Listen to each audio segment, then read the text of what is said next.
हसन शाम पहुंच गए और वो शाम के सदर दरवाजे पे आ गए। इसका जल्दी करो, मेरे दरबार को भरो लोगों से। हसन के पहुंचने से पहले मेरा दरबार भर दिया जाए। मैं ऐन ही तारीख पढ़ने लगा, बिल्कुल हरफ हरफ तारीख पढ़ने लगा।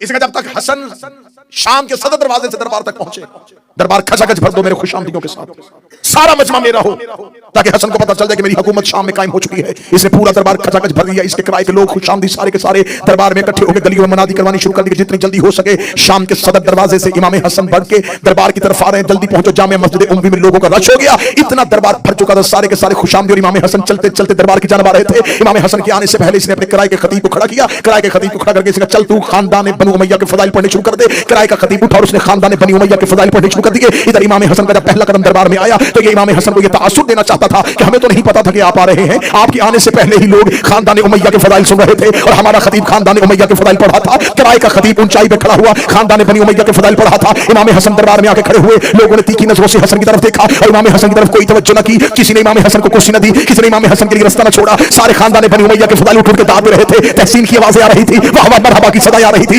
इमाम हसन ने जब किराए का खतीब बैठ गया, इमाम हसन चलते चलते उस मकाम पे आए जहां पर मुआविया बिन अबू सुफियान बैठा हुआ था। इसने उठ के अपनी बात को ठीक किया और ठीक लगे गए, ए अबू तालिब का बेटा, ए अबू तुराब का बेटा, ए अली का बेटा, आप कब आए मेरे दरबार में? मैंने तो आपको आते हुए नहीं देखा, आप कब पहुंचे हैं? इमाम हसन ने कहा मैं उसी वक्त पहुंच गया था जब तेरे किराए का खतीब तेरे खानदान के फजाइल पढ़ा था। ये मुस्कुरा कर सुन लिए आपने मेरे खानदान के फजाइल। इमाम हसन ने ऊंचाई पे खड़े होकर पूरे शाम के जामिया मस्जिद उम्मी के खचाखच मजमे में कहा, ए मुआविया बिन अबू सुफियान, मैं हसन इब्ने अली अपनी मां ज़हरा से लेके हव्वा तक और अपने बाप अली से लेके आदम तक एक एक का नाम और किरदार पढ़ता हूं और ऊंची आवाज में पढ़ूंगा।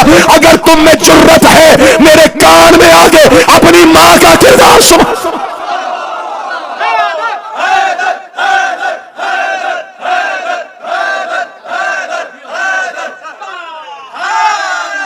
ऐ मुझ पे फख्र मुबाहत करने वाले, ऐ मेरे खानदान पे फख्र करने वालों, ऐ मेरे खानदान पे फख्र मुबाहत करने वालों, कान में आके पढ़ो।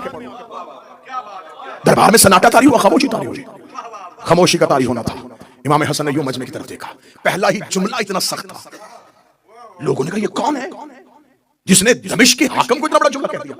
हाकिम भी तख्त पे लर्ज़ा बर आदम था और चेहरे पे मौत की जर्दी थी। इमाम हसन ने कहा जो मुझे जानता है वो जान ले, जो नहीं जानता वो सुन ले। अना हसन इब्ने अली, मैं हसन अली का बेटा हूं, मैं अबू तालिब का बेटा हूं, मैं ज़ुर्रियत इब्राहिम हूं, मैं नस्ल इस्माइल हूं, मैं शजरा तैयबा का समर हूं, मैं फर्जंद इब्राहिम हूं, मैं फर्जंद इस्माइल हूं, मैं सफ़ा का बेटा हूं, मैं मरवा का बेटा हूं। इतना कहते कहते इमाम हसन के जुबान से जुमला निकला, मैं चाहूं तो इराक को शाम कर दो, मैं चाहूं तो इराक को शाम कर दो, मैं चाहूं तो दिन को रात कर दो, मैं चाहूं तो रात को दिन कर दो। पीछे से बंदा मजमा चीरता हुआ आगे बढ़ा और आगे बढ़ के मा अकाला हक का हाफिज सालिक, तू वो क्यों कह रहा है जो तू कर ही नहीं सकता? इमाम हसन ने तीखी हुई नजरों से पीछे मुड़ के देखा और मैं शर्म नहीं आती औरत होके मर्दों में खड़े,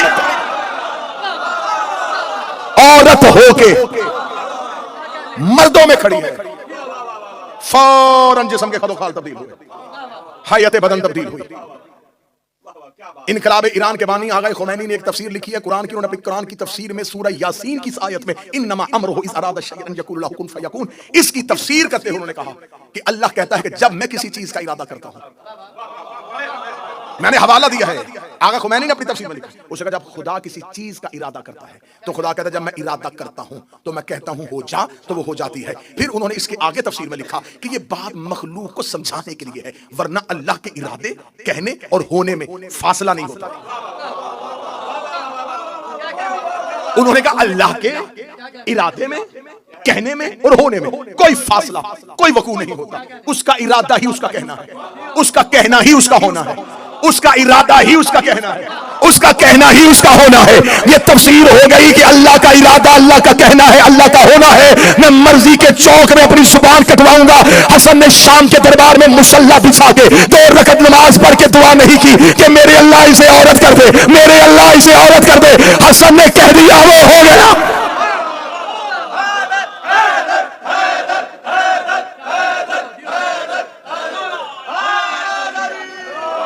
क्यों? इसलिए कि इमाम हसन इरादा इलाही है। हसन जमीन पर अल्लाह के इरादे का मजहर ताम है, यह तजल्ली परवरदिगार है। अल्लाह का कहना इनसे साबित है क्योंकि यह दलील परवरदिगार। कहा शर्म नहीं आती औरत होकर मर्दों, यहां तक आपको जाकिरी ने सुनाई है, मैं इससे अगली हदीस का अगला टुकड़ा सुनाने लगा, इससे भी अच्छा टुकड़ा सुनाने लगा हूं। जब कहा शर्म नहीं आती औरत हो के मर्दों में आ गई है, हैयत तब्दील हुई, खदोखाल तब्दील हुए, मिंबर की पूरी खतीबाना जिम्मेदारी के साथ जुमला कहने लगा। जो ही बदन तब्दील होना शुरू हुआ तो अपने आप में शर्मिंदगी में ऐसे मजमे से बाहर निकलने का इरादा किया। इमाम हसन पीछे आवाज कहा, रुक जा, कहां जा रहा है? घर जाके क्या करेगा? घर पे तो औरत बैठी थी, जा, हमने उसे मर्द कर दिया है, हमने उसे मर्द कर दिया।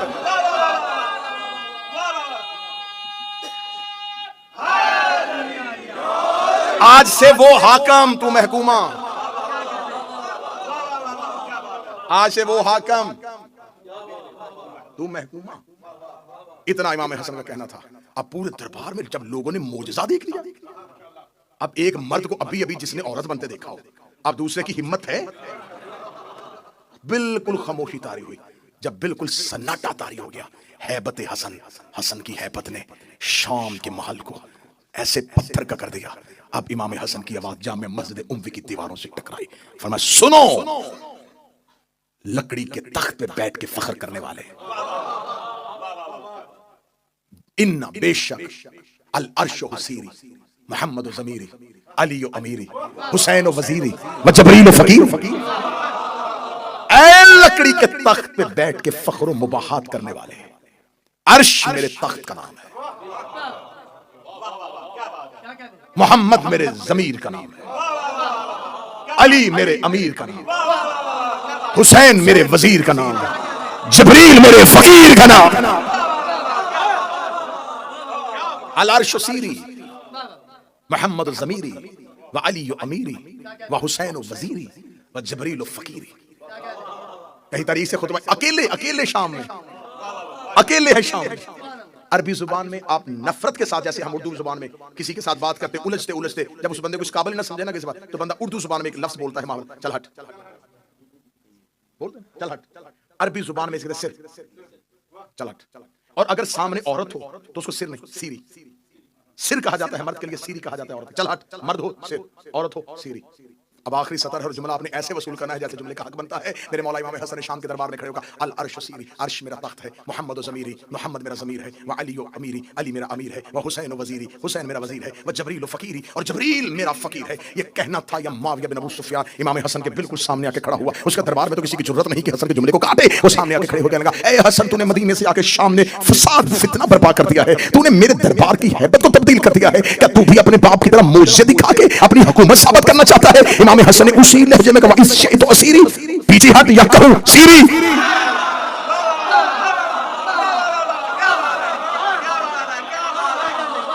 पीछे हटेगा या तुझे भी कहूं सीरी? और सीरी औरत के लिए कहा जाता है। रास्ता छोड़ या मैं कहूं सीरी। रास्ता छोड़ता है या तुझे कहूं सीरी। पूरी महफिल से इमाम हसन इस अंदाज से निकले और खड़े होकर कहा, खबरदार, मैंने तुझे कहा था कि अपने बाद अपने बेटे की वली अहदी की कोशिश न करना। अगर तुमने यजीद अपने बेटे को खलीफा बनाने की कोशिश की तो जान लेना मेरे भाई का नाम हुसैन है। बहुत खूबसूरत जुमला मुर्तजा मुताहरी का है। उन्होंने कहा, आशूरा हुसैनी होने से पहले हसनी थी। जब करबला हुसैनी नहीं थी तो करबला हसनी थी। करबला में मेहनत है इमाम हसन की। और मैंने ये जुमला करबला में कहा था और आज फिर कह रहा हूं, करबला हसन के मुआहदे की खिलाफ वर्जी का नाम है। अगर उम्मत इमाम हसन के मुआहदे को मान लेती तो करबला बर्पा ना होती। तुमने मुआहदे की खिलाफ वर्जी की और करबला हो गई। हसन इमामत में इतना जरूरी है कि हसन की दी हुई शर्तों को ना मानो तो अगला इमाम करबला बर्पा कर देता। हमारे 12 में से 2 हसन है, दूसरा इमाम हसन है और 11वां इमाम हसन है।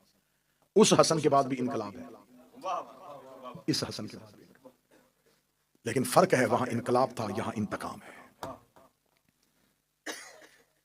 एक सख्त तरीन दौर था इमाम हसन के सामने, जहां मानने वाले बहुत कम तादाद में थे। जो कम थे उनकी जिंदगियों को महफूज रखना था करबला के लिए। रिश्वत का बाजार गर्म था। 20,000 का लश्कर लेके अली का यह बेटा चला था। एक रात में 12,000 का लश्कर अबैदुल्लाह इब्ने अब्बास की सरपरस्ती में 10 लाख दिरहम में सौदा करने के बाद मुआविया के लश्कर में चला गया। 4,000 ने इमाम हसन का खुद खैमा घेर लिया। अकेले बच गए और अली के बेटों ने हिफाजती हसार में लिया हुआ था इमाम हसन को। मदाइन में जाके मुख्तार के चाचा जो मदाइन का गवर्नर था उसके घर जाके पनाह ली। जब इमाम हसन मदाइन पहुंचे हैं तो इतने जख्मी हो चुके थे कि इमाम हसन की रान में खंजर था, मुसल्ला नीचे से खींच लिया गया था। साथ देने वाले इमाम हसन को क्या कह के बुला रहे थे? अस्सलाम वालेकुम या मुज़ल्लिल मोमिनीन, ऐ मोमिनों को जलील करने वाले तुम पर हमारा सलाम। इतना तनहा कर दिया रसूल का बेटा। बहुत दफा जहर देने की कोशिश की लेकिन साबित ना हो सकी, कारगर ना हो सकी। फिर आखिरी जहर रूम से मंगवाई गई। जमुर्द की जहर थी, सख्त इतनी थी कि इसके बारे में कहा जाता है अगर इसका एक दिन का इस जहर का एक तालाब में फेंक दिया जाए तो उस तालाब के सारी मछलियां और आबी जानवर मर जाएं। अगर दूध देने वाले जानवर के सींग को लगा दिया जाए तो वो खून देना शुरू कर दे। ये जहर रोम से मंगवाई गई, शाम से। अशस बिन कैस जो दुश्मन अली और दुश्मन अहले बैत खानदान था, जिसके बाप ने इमाम मौला अमीर अल मोमिनीन से जंग की और इसके दोनों बेटे करबला में।